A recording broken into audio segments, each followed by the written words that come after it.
కంటి ముందే నందనం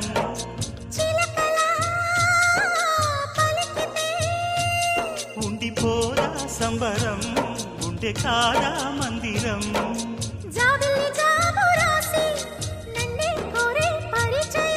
పున్నగ పూలు పూసే వన్నే చిన్నే రసమయం